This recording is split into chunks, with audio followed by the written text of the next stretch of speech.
सच है।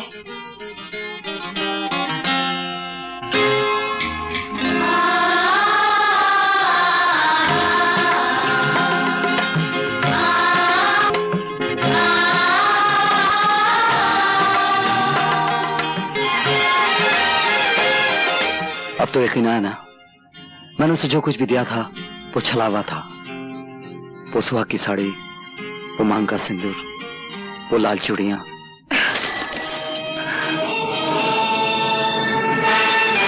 ये लो अपनी लाल चूड़ियां और पहना दो उस छिनाल को जिसे तुम अपने गले लगा रहे हो।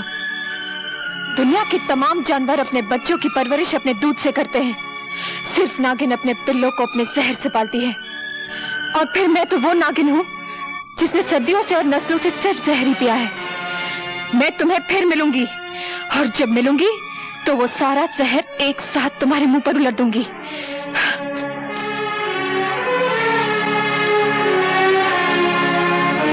शक्ति सिंह, तुम और यहाँ? हाँ शक्ति सिंह, तुम हमेशा चल के मेरे पास आया करते थे, लेकिन आज मैं खुद तुम्हारे पास आई हूं।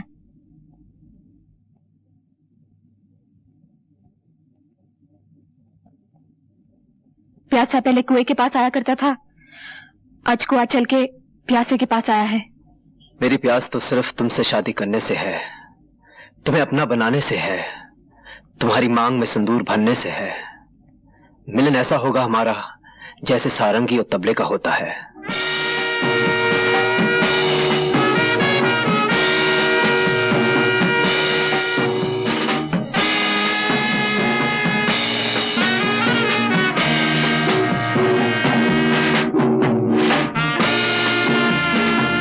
ये मिलन जरूर होगा शक्ति सिंह।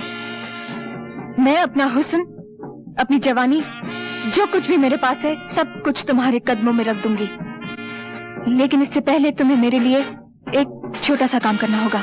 तुम काम बोलो मुन्नीबाई, तुम्हारे मुंह से जो बात निकलेगी पूरी की जाएगी।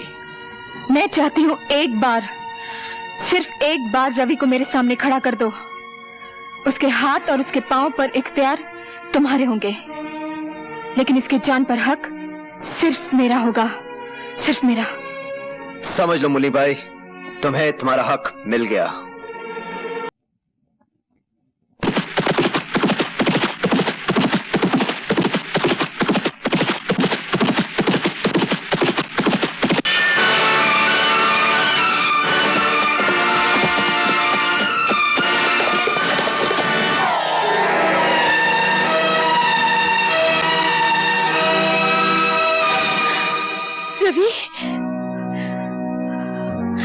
गॉड, अपने रहमत के फरिश्तों को हुक्म दो कि वो रवि के सिरहाने खड़ी हुई उसकी मौत को उसे छूने की इजाजत न दे। बरसों पहले जो कहानी इस अस्पताल में शुरू हुई थी वो ऐसे अस्पताल में खत्म न हो। कौन सी कहानी माँ? एक औरत की कहानी जिसकी शादी नहीं हुई थी और वो माँ बनने वाली थी।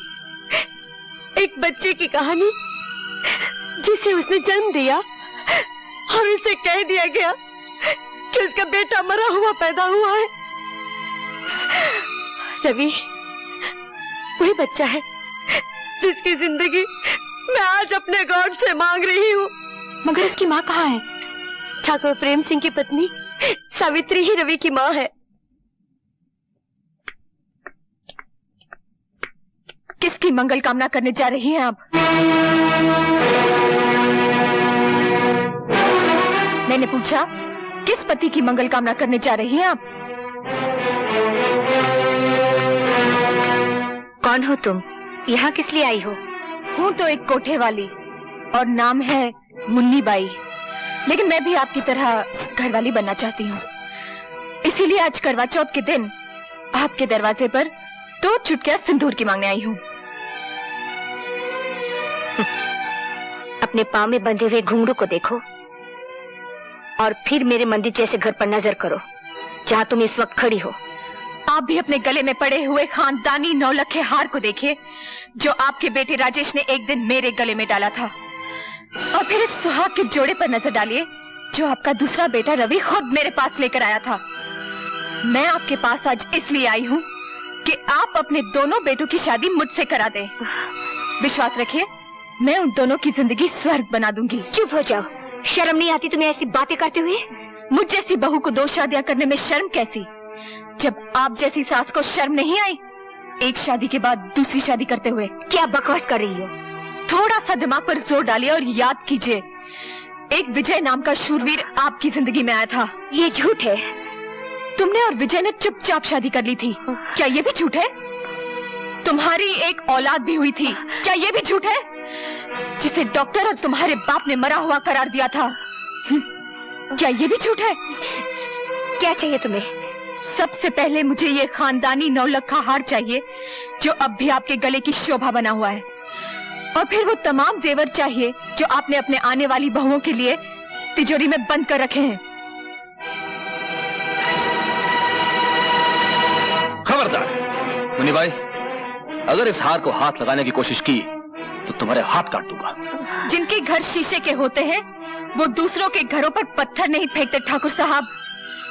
अगर हाथ काटने ही है तो अपनी बीवी के काटिए, जिसने आपकी नाक कटा रखी है, जिसने आपको धोखा दिया है। निकल जाओ यहां से।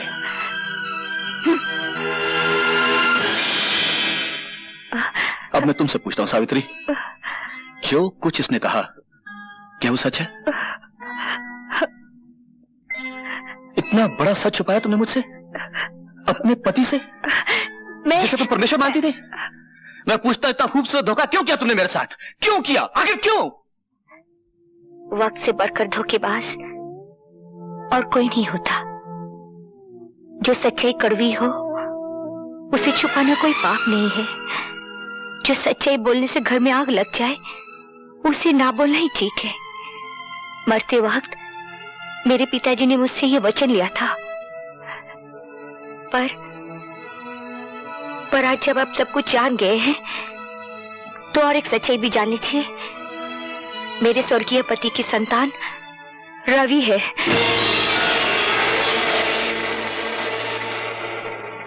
पर मैं आपके चरणों की सौगंध खाकर कहती हूँ, ये जानती हुई कि रवि मेरा बेटा है, मैंने उसे आज तक बेटा कहकर पुकारा नहीं। माँ के सामने बेटा हो और माँ उसे गले से ना लगाए, ये कोई छोटी बात नहीं है। बड़े बड़े कारनामे हैं तुम्हारे, छोटा काम तो तुमने कभी किया ही नहीं ना। मेरे बेटे राजेश को जानबूझकर इतना प्यार दिया कि वो गलत रास्ते पे चला जाए। ममता का नाटक करके जहर दिया तुमने उसे, और एक माँ होकर धीरे धीरे उसे गुनहगार बना दिया, और फिर अपने असली बेटे को एक देवता के रूप में मेरे सामने पेश कर दिया।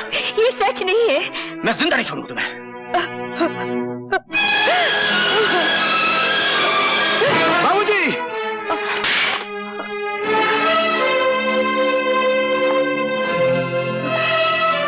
उठो मां।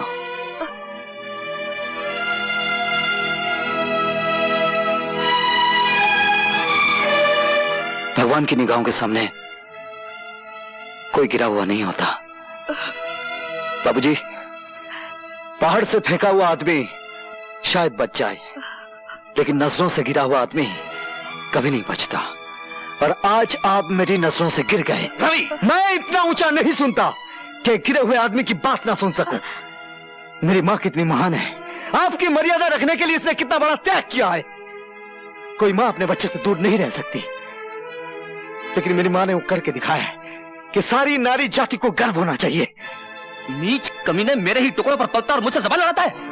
अगर तूने जलील औरत की हिफाजत करनी बाबूजी, अभी तक इस हाथ ने आपको बचाने की कोशिश की है, क्योंकि वो मेरा परम धर्म था। लेकिन मां पर अगर किसी ने हाथ उठाया तो यह हाथ मां के बेटे का फौलादी हाथ बन जाएगा, और मां की हिफाजत करना मेरा परम धर्म होगा। चलो मां। नहीं रवि, मैं इन्हें छोड़कर कहीं नहीं जाऊंगी। मैं इस घर में डोली में बैठ कर आई थी, अब तो इस घर से मेरी मिट्टी उठेगी। मेरे लिए तुम मिट्टी ही हो, जब चाह उठ जाओ। सुना मां, लेकिन मेरे रहते हुए उन लोगों की मिट्टी उठेगी जो तुम्हारी मिट्टी खराब करना चाहते हैं। चलो।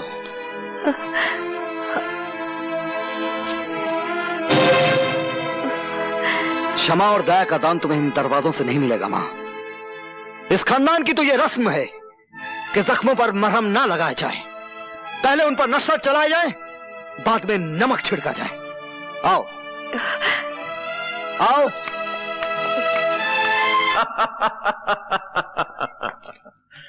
शाबाश मुन्नी भाई, शाबाश। बरसों के बाद आज वो दिन आ गया है बेटे, जिसका हमें इंतजार था। लोहे की वो दीवार चकनाचूर हो गई है जो आज तक प्रेम सिंह को मुझसे बचाती रही। आज हम सबको अपना अपना हिसाब चुकता करना है। तुम्हें अपना हक मांगना है अपने बाप से, मुन्नी बाई को अपने घायल प्यार की कीमत मांगनी है रवि से, और शक्ति सिंह को अपनी मोहब्बत की खातिर अपनी जान की बाजी लगानी है, और मुझे अपनी नफरत की आग ठंडी करने के लिए प्रेम सिंह का खून पीना है। और राजेश, आओ मेरे साथ, हम दोनों की मंजिल एक है। और तुम शक्ति सिंह मेरे साथ आओ। अगर तुमने रवि का किस्सा तमाम कर दिया तो मेरे तमाम इनकार तुम्हारे सामने हथियार डाल देंगे।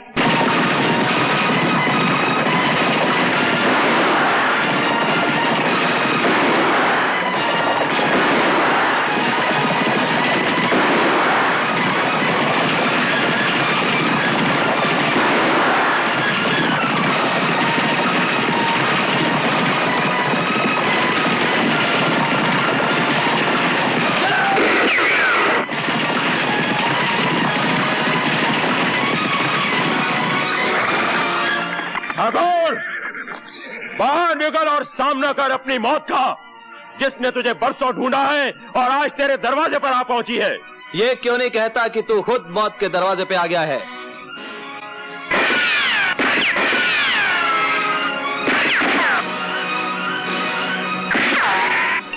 राजेश, हवेली के अंदर से सिर्फ एक बंदूक आग उगल रही है। तुम हवेली के चप्पे चप्पे से वाकिफ हो, हवेली का खुफिया रास्ता बताओ। रवि, आज फिर किसी जगह जुल्म की आंधी उठी होगी, किसी सुहागन का सिंदूर खतरे में पड़ गया होगा। बेटा, तू जल्दी जा, जल्दी जा।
पानी,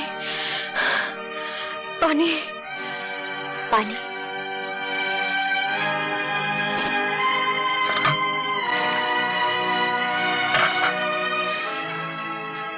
पानी।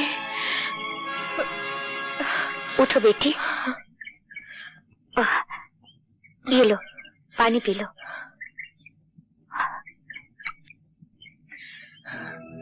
आपने मुझे बेटी कहा? और क्या कहती बेटी? लोगों ने मुझे सैकड़ों नामों से पुकारा है। किसी ने वैश्या कहा, रंडी कहा और कोठे वाली कहा है, लेकिन आज तक इतने प्यार से किसी ने मुझे बेटी नहीं कहा। बेटी, लोगों ने हमें ये सब नाम दिए हैं और इन लोगों ने हमें पत्नी भी कहा, बीवी भी बनाया, बहन भी बनाया।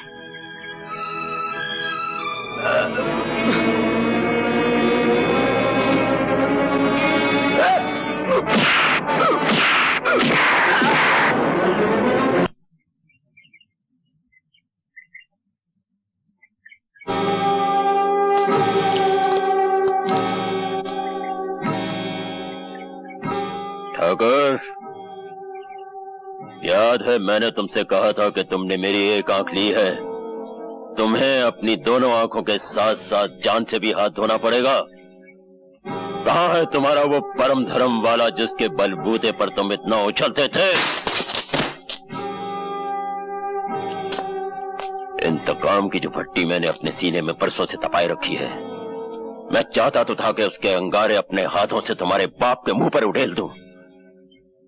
क्योंकि मैंने तुम्हें अपना बेटा कहा है, इसलिए यह हक मैं तुम्हें देता हूं। ये लो पिस्तौल और उतार दो सारी की सारी गोलियां अपने बाप के सीने में, जिसने तुम्हें जायदाद नहीं दी, दौलत नहीं दी, बाप का प्यार नहीं दिया। दी है तो सिर्फ मुंह भरकर गालियां और जमाने भर की ठोकरें। चलाओ गोली और खत्म कर दो इस बाप बेटे के झूठे नाटक को हमेशा के लिए।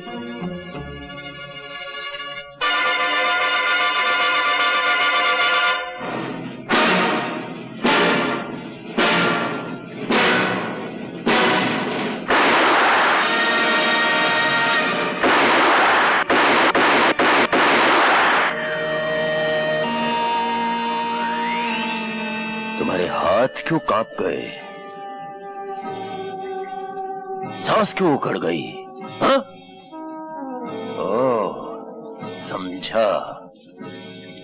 शायद वो बुज़दिली तुम में वापस आ गई है जो तुम्हें अपने बाप से खून में मिली थी। जा जाकर बैठ जा अपनी बाप की गोद में। राजेश, राजेश। और अब देख ठाकुर, जब एक मर्द निशाना बांधता है तो उसका शिकार कैसे तड़प तड़प कर मरता है।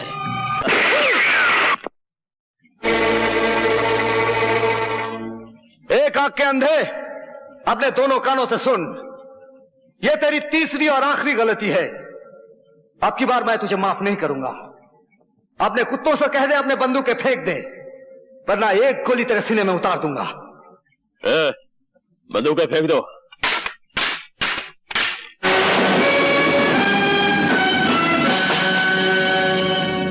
तुमने क्या समझा था? अपनी अंधी इंतकाम की आग में इन दोनों को जला सकते हो? इसमें से एक को मैंने भाई माना है और दूसरे को पिता का दर्जा दिया है। अबे ओ 2 नंबर के बेटे, तू ये कैसे भूल गया कि इसने तेरी मां को धक्के मारकर घर से बाहर निकाला था और इसी ने कहा था कि तू इसका नहीं, किसी राहगीर का तोहफा है। मैं एक बहादुर बाप की यादगार हूं जिसने अपनी जान दे दी सुहागनों को बचाते हुए। ये मेरे पिता ना से ही, लेकिन मेरे मां के सुहाग हैं और उनके सुहाग को बचाना मेरा परम धर्म है।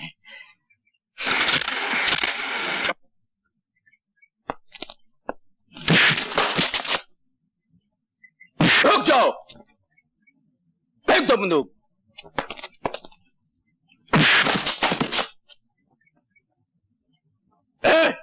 बांध दो इन हरामखोरों को।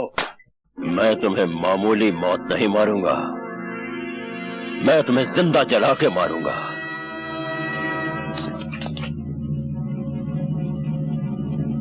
मशाल तैयार करो। ठहरो शमशेरा, ये मेरा शिकार है। जिस तरह इसने मेरे दिल को जलाया है, उसी तरह आज मैं इसे जला दूंगी। शाबाश मुन्नी भाई।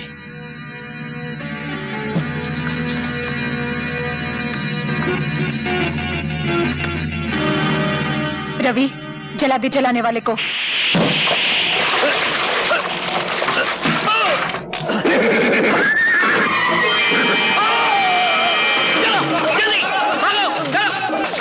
राजी बाबू अब यहाँ क्या खड़े? वहाँ पता है? ओह, लेकिन आपको बांधा किसने? अरे शमशेरा ना, और किसने? शमशेरा, पूरा वक्त आ गया तेरा।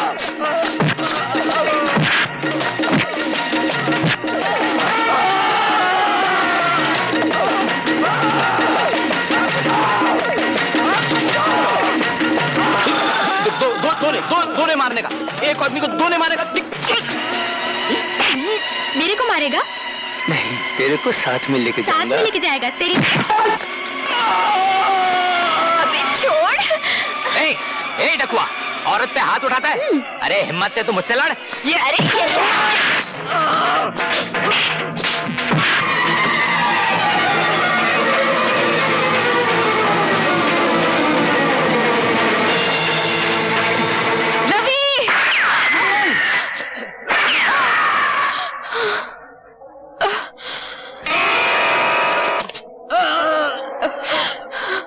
रवि, तुमने मेरी मौत अपने सर पे क्यों ले ली? रवि, मैं तुम्हें अपना दूल्हा तो नहीं बना सकी, सोचा कि तुम्हारी मौत को ही अपने गले लगा लो।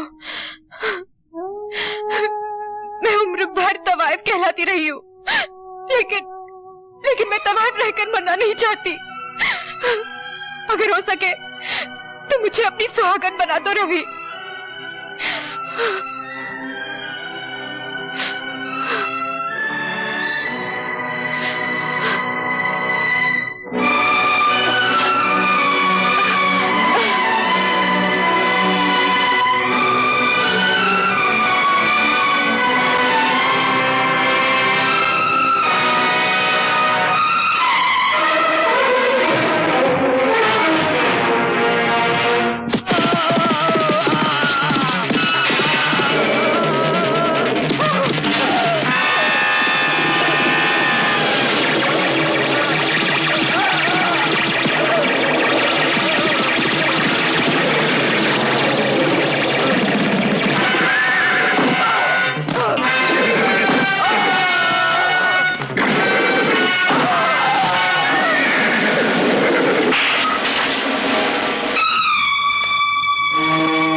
कहते हैं मौत को जहां मारना होता है वहीं खींच कर लाती है।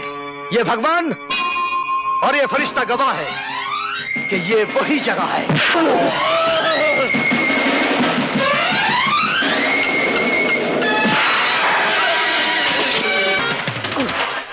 वही दिन है।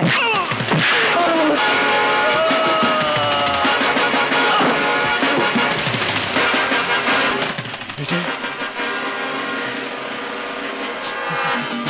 विजय, नहीं विजय, विजय। मरते वक्त हर गुनाह की तस्वीर सामने आ जाती है। मेरे पिता के कातिल, गौर से देख, तेरी मौत का नाम विजय नहीं रवि है। फर्क सिर्फ इतना है कि मेरे पिता की आत्मा मुझ में समा गई है तेरा नाश करने के लिए।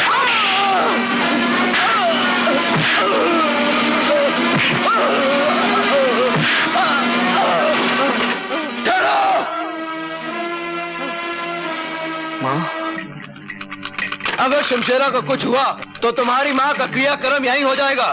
वाह शक्ति, तू फिक्र मत कर बेटे, इस बुराई को हमेशा के लिए खत्म कर दे। सुहागनों की सुहाग को मिटाने वाले इस पापी को हमेशा के लिए मिटा दे। बच्चों को अनाथ करने वाले इस राक्षस को खत्म कर दे।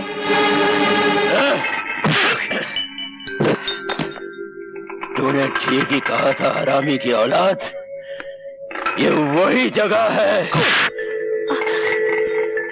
वही वक्त है और वही माहौल।